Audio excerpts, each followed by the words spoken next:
What's up guys, Kyle here again, and today we're gonna dive into my guitar collection by starting with my number one, my 2002 Gibson Les Paul Studio. Let's do it!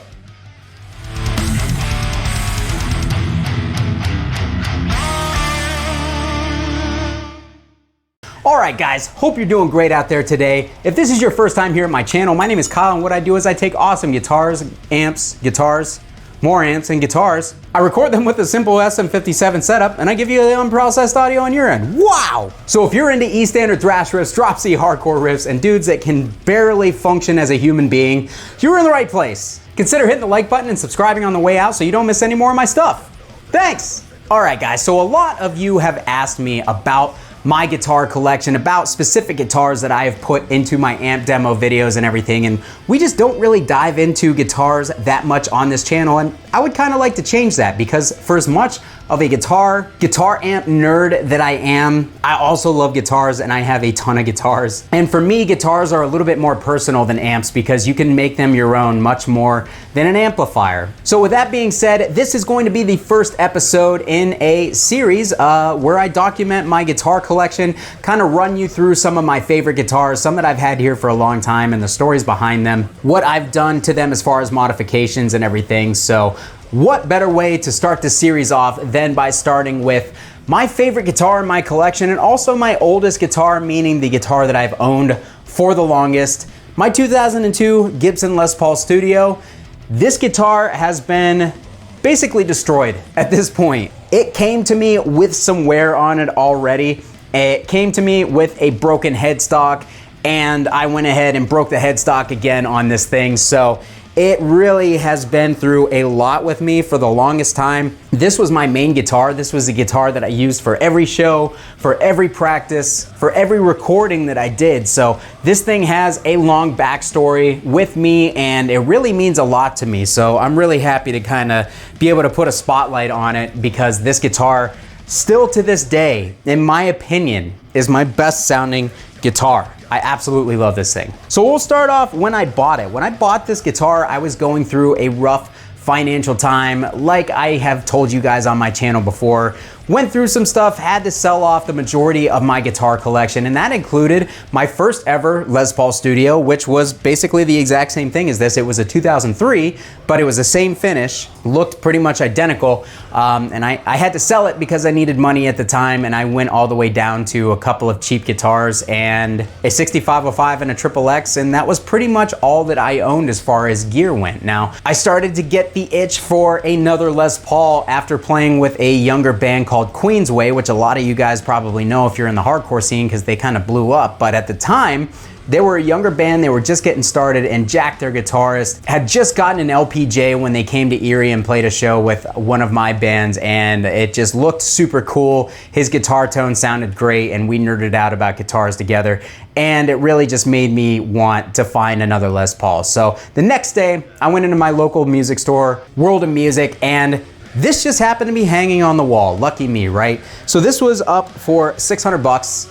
It had a headstock break, like I had said. It had some wear, definitely not nearly as much as it has now, but it did come with the Gibson case, and unfortunately, it had EMGs in it, which you guys know how I feel about EMGs, so that bummed me out, but I managed to get Adam to bring the price down to, I think, like 460 bucks, which, I mean, at the time, even with a headstock repair, it was a pretty good price. Les Paul Studios used to sell pretty frequently for like $600 to $700, sometimes even less, but I was willing to pay the 460 bucks to get the guitar. Now, luckily, Adam had a set of Seymour Duncan distortions at the shop that they were looking to get rid of that were used, so I grabbed those too, immediately swapped the EMGs out of it when I got home, and fell in love with Les Pauls all over again. It pretty much, this guitar ignited my love for Les Pauls, like way more than it did the initial time, because the initial Les Paul that I had definitely had some tuning issues, and this one does not. This one stays in tune really well for me. So yeah, this is the guitar that I literally measure all other Les Pauls and really all other guitars by. Like, this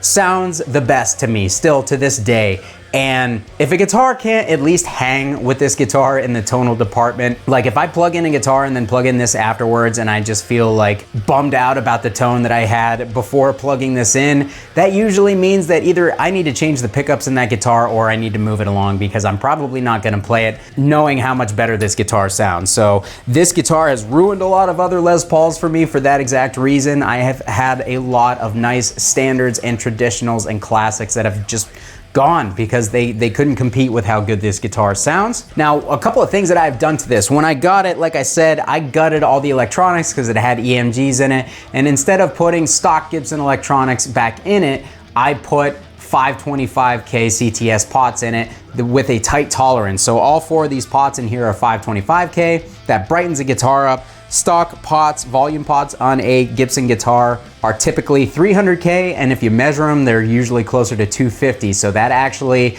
kind of darkens them up pretty significantly. And then the tone pots, like the tolerances at Gibson are terrible. So every tone pot that I've ever measured in a Les Paul is usually somewhere around 425 to 450. So these are much brighter, and the guitar is already just kind of bright and alive to begin with. So to me, it just sounds incredible, especially when you're going through a really high gain amp. You kind of want that top end detail and clarity because it's easy to lose it with all the gain and compression that you're running through. So this thing also has a super percussive low end on it, and the Duncan distortion sounded great when I got the guitar, but the 490AT is essentially the reason that I fell in love with Gibson style guitars in the first place. I just absolutely love the way that the 490AT sounds. It is Gibson's take on a kind of mid-output, more modern PAF style pickup, and I just love it. Like, a lot of people complain about it if you're more of a traditional Les Paul guy that likes older PAF style sounds, but the hard rock and metal guys love the 490AT pickup, and I am one of those people. It is still one of my favorite, if not my favorite pickups to this day. To this day. And once I finally got a set of gold 490 and 498 pickups for this guitar, it was complete. I knew I didn't need to do anything to it, and I haven't touched this guitar. I haven't done anything to it in over 7 years besides repair the headstock, because I broke the headstock a second time. It came to me, like I said, with a repaired headstock, and it looked like the break was pretty brutal that it had the first time around, but like I said, it played great. It sounded good when I bought it, so I didn't really care. So yeah, I ended up having to repair the headstock a second time because I was stupid. I set it up against an amp, it slid off, fell, and it broke it. And luckily it didn't splinter or anything, and I was able to just put some Elmer's Tight Bond wood glue in there and clamp it up real nice and tight, let it sit for a few days, and it's been rock solid ever since. But yeah, this thing has had the headstock broken twice, and because the headstock is broken and it has all sorts of crazy finish checking on the back where the headstock broke, and then also on top of that, the headstock on the front has all sorts of crazy finish checking and everything as well. I don't really know how that happened because it didn't happen during the break, but it looks cool. And pretty much all the wear that you guys see on this guitar is just wear that I have put this guitar through. I have put this thing through hell, like I said. It has been on many recordings. It has been on many trips in the van in the cold weather here in the northeastern United States. And yeah, I really, as beat and as ragged as this thing looks, and right now it's in all its dusty glory, I figured I would show you guys this guitar as it exists because yeah, it does kind of get neglected these days because I play my Belligerent guitars so much, and I've been trying to cycle other stuff in, but every time I pick this up, I feel right at home with it. So when it came to me, it also had just recently had a fret level, and now I'm looking at it, and the frets actually have all sorts of divots and wear and stuff in them, so it's probably time that I get them crowned again. I might actually look into doing that sometime soon, and I haven't played it much on the channel because the bridge pickup, unfortunately, has seemed to have gone microphonic on me a little bit, so it needs to be wax potted so that it's not so noisy, because I definitely cannot stand playing tight percussive palm mutes and then hearing a little bit of ring before the gate catches it because the microphonics are so bad from it. It just drives me nuts. So I gotta get the pickup wax potted. I'm probably gonna do that very soon. And as soon as I do that, you guys will probably start seeing this guitar on the channel more often. So yeah, this guitar means a lot to me. Like, if I had to sell every guitar that I own right now, including my expensive 58 reissue or the Les Paul Traditional that I bought brand new as a gift to myself for getting myself out of debt, this would be the one that stays. And that's crazy to me because I have a lot of guitars that I really, really love, but this is my oldest guitar, and I think that's for a reason. It just does everything that I need it to do. It sounds incredible. It sounds it sounds better than guitars 5 times its price, and it plays incredible. It does everything so well, and I absolutely love this thing. So I've been talking a lot. I've been talking about this guitar a lot, and obviously you can tell that I love this guitar a lot, but let's go ahead and play some Belligerent amateur riffs on this thing and hear how it sounds.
All right, guys, so that is gonna do it for me today. Thank you so much for watching and being here for this first episode of my guitar collection. If you have any thoughts or opinions on anything that I can add to this series to kind of make it more beneficial for you guys or more entertaining for you guys, please let me know. I am all ears. I'm very open to your suggestions. If you are a fan of Gibson Les Paul Studios, or you own a Gibson Les Paul Studio, or you hate Gibson Les Paul Studios, let me know down in the comments because I'm always curious to see what everybody else thinks out there. I'll meet you down there to talk about it. If you want to support this channel and what I do here, down in the description of this video are all my affiliate links, including my Sweetwater affiliate link. You click that link and you get yourself something nice from the fine folks at Sweetwater. I get a little kickback, it costs you nothing extra, and it greatly helps my channel move forward. Or you can consider putting your name on this list of fine people here by joining my Patreon community and supporting the channel that way, and I'll love you forever for it. Thanks so much for watching, guys. Don't forget to hit that like button on the way out if you liked the video. Subscribe so you don't miss any more of my gooberiness and all of its raw goodness. Kyle here again. We'll see you guys next time.